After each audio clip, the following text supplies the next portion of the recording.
नमस्कार, आप देख रहे हैं सुनिए सरकार। मैं अभिजार शर्मा। इस देश में हर शख्स की जवाबदेही है, देश के गृह मंत्री अमित शाह की जवाबदेही क्यों नहीं है? मैं जानना चाहता हूं, आपने किसानों को देशद्रोही बता दिया, किसानों को बदनाम किया, मगर मेरे जैसे पत्रकार लगातार कहते रहे कि हां, तिरंगे का अपमान नहीं हुआ। मगर सीधा सवाल, और सवाल आपके सामने क्या है कि आखिर वो लोग कैसे पहुंचे लाल किला? इसके पीछे आखिर किस तरह की साजिश चल रही थी? दिल्ली में दंगे हो जाते हैं, उसके बाद यहां पर किसान जो हैं वो लाल किला पहुंच जाते हैं। आईटीओ के पास बीजेपी का दफ्तर भी है, वहां पर किसान नहीं पहुंचते। मैं ये सवाल देश के गृह मंत्री से क्यों ना पूछूं? देश के गृह मंत्री अमित शाह इस मुद्दे पर आखिर खामोश क्यों हैं? आखिर उनसे सवाल क्यों ना किया जाए? अगर यह सवाल उनसे किया जाता है तो क्या गलत है? इससे पहले जब भी कोई आंतरिक दुर्घटना हुई है, कोई आंतरिक गड़बड़ी हुई है, तो देश के गृह मंत्री से हमेशा सवाल किया गया है। तो माननीय अमित शाह से सवाल क्यों ना किया जाए? मैं जानता हूं कि कल कांग्रेस ने इस मुद्दे पर अमित शाह से इस्तीफे की मांग की थी, और आज राहुल गांधी से भी सवाल किया गया और उनसे पूछा गया कि क्या इस मुद्दे पर अमित शाह को इस्तीफा देना चाहिए। तो इस पर राहुल गांधी का साफ कहना था कि हां, उन्हें इस्तीफा देना चाहिए, मगर क्या वो इस्तीफा देंगे? क्या कहा राहुल गांधी ने, आप खुद सुनिए। Absolutely, the person who has allowed this to happen should resign, but there's no way he's going to resign. I mean, the BJP doesn't take responsibility for its actions, so I don't expect him to resign. But the whole idea is to discredit the farmers. Look, this is a genuine voice. This is a genuine voice, and it is the voice of India that is speaking. ये देश की आवाज़ है, प्रधानमंत्री को सुननी ही पड़ेगी। और मैं बता रहा हूं, अगर नहीं सुनेंगे ये फैलेगा, ये बाकी प्रदेशों में जाएगा, इसको आप सप्रेस नहीं कर सकते। अमित शाह, देश के गृह मंत्री। हालांकि हकीकत यह है दोस्तों कि इस देश का हर शख्स, इस सरकार का हर शख्स, इस पार्टी यानी कि बीजेपी का हर शख्स, उसकी आलोचना नहीं की जा सकती। यह इस देश का दुर्भाग्य है, क्योंकि हमारे मंत्री, हमारे विधायक, हमारे एमएलएज, हमारे एमपीज हमारे सेवक हैं। हमारे देश के प्रधानमंत्री खुद को प्रधान सेवक बताते हैं, मगर उनसे सवाल करना देशद्रोह हो जाता है। इससे बड़ी त्रासदी आखिर क्या हो सकती है? मजाक बनाकर रख दिया गया है जो हालात इस वक्त सिंघू बॉर्डर और गाजीपुर बॉर्डर पर हो रहे हैं।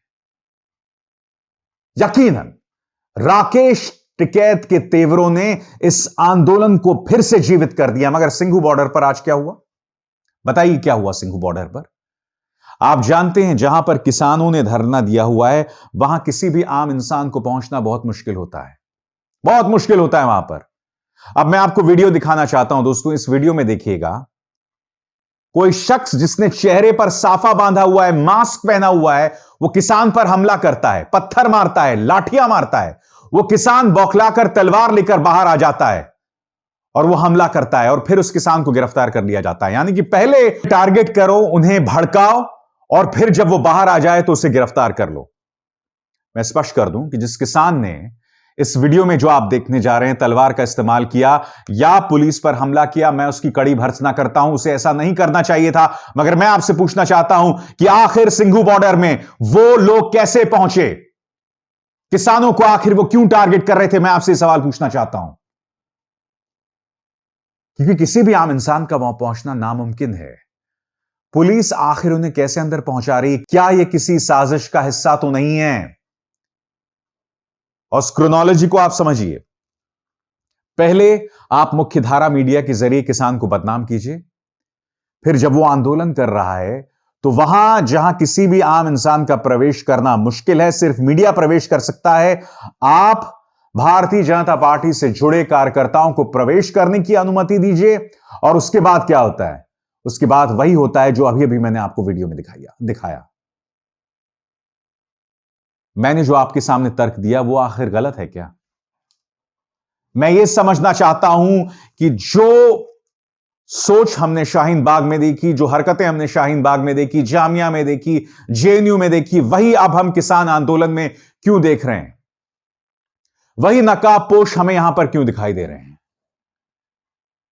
यह सरकार सरलता से, सामान्य तरीके से हमारे किसानों से बात क्यों नहीं कर सकती? इसका प्रचार तंत्र आखिर क्यों इतना ट्विस्टेड है, इतना सिनिस्टर है, इतना जिसे कहते हैं ना सोच के लिहाज से बिल्कुल इनका दिमाग न जाने कहां पर है? क्यों?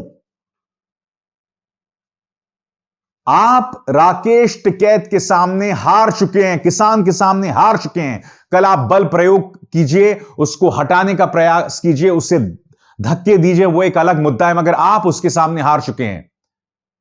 मगर अब भी आप उसे बदनाम कर रहे हैं, अब भी आप अन्नदाता को बदनाम कर रहे हैं। मैं आपको एक वीडियो दिखाता हूं, यह मुजफ्फरनगर में खाप पंचायत का नजारा है। देखिए किस तरह से भीड़ इकट्ठा हुई है। पहले यह वीडियो देखिए, उसके बाद मैं आपको बताता हूं इसके मायने क्या हैं।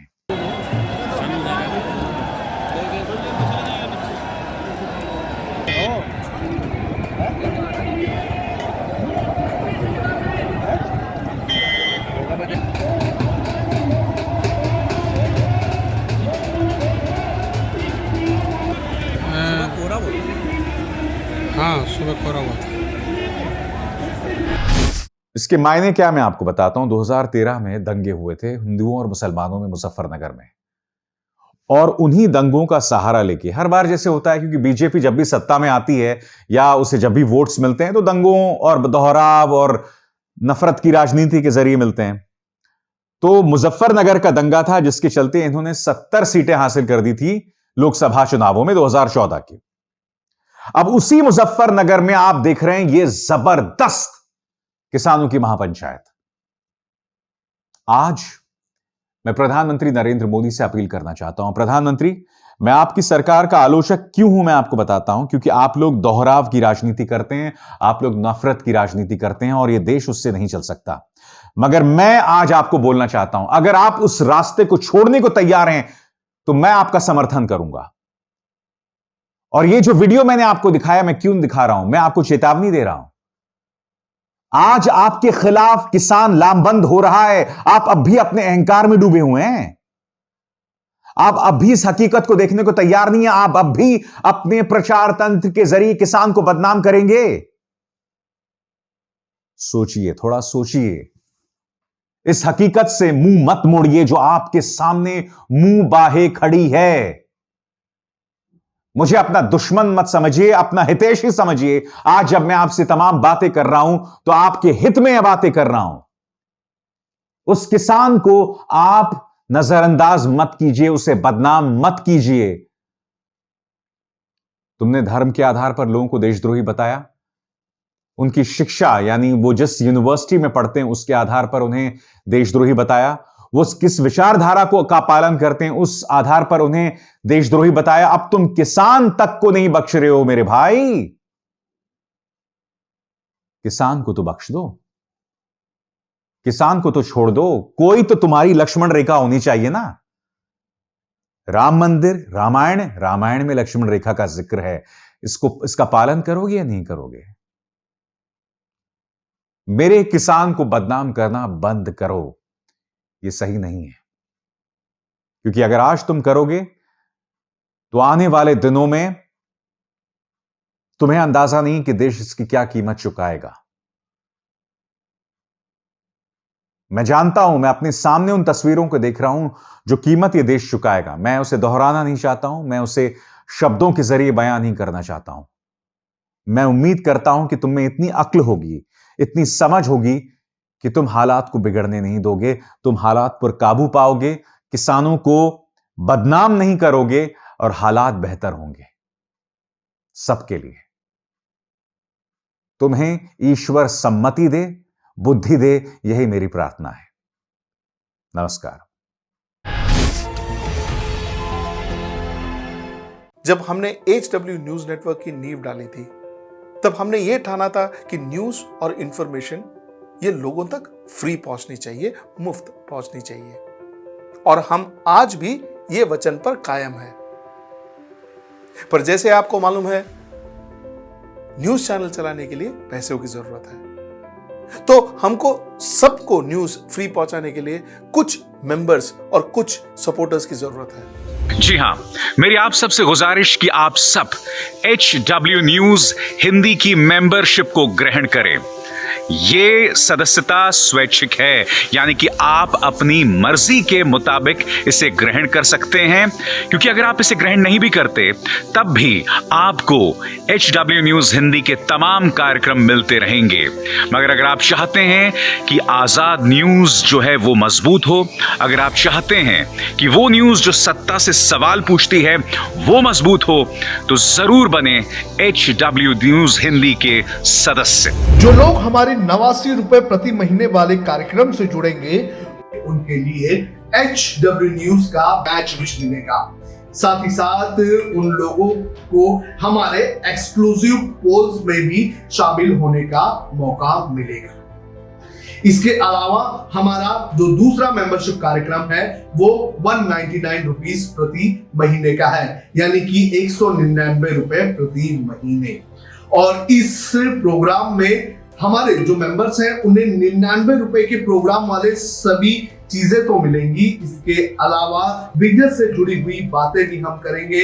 हमारे एक्सपर्ट अखिलेश भार्गव से आप बिजनेस से जुड़े हुए अपने सवाल भी पूछ सकते हैं। हम उम्मीद करेंगे कि आप इस निष्पक्ष पत्रकारिता की राह में हमें पूरी तरह से योगदान देंगे।